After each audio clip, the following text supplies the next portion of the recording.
See, without any character in this film is not what it is today.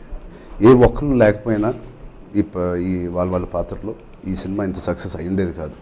And specially Jayasudha గారు and Prakash గారు గురించి మాట్లాడాలి. వాళ్ళిద్దరూ అంత గ్రేట్ ఎక్స్పీరియన్స్డ్ యాక్టర్స్ కాబట్టి it was so easy for me to involve in every scene with them. నిజంగా Prakash getup వేసుకుని set లోపలికి రాగానే నాకు ఒక తాతను చూస్తున్నట్టు ఉండేది. నాకు మా తాతలు అల్లు రామలింగయ్య అండ్ వెంకట్రావు గారు ఇద్దరిని కలిపితే నాకు ప్రకాష్ కనిపించాడు. సో రామలింగయ్య గారిలో ఉన్న కామెడీ సరదాతనం, వెంకట్రావు గారిలో ఉన్న సీరియస్నెస్ నాకు ప్రకాష్లో కనిపించింది. It was very very relatable. And Jayasudha garu అంతే, ఒక నాయనమ్మలాగే ఉన్నారు, నాకు అలాగే కనిపించేవారు. So if there is any credit I would like to give my co actors.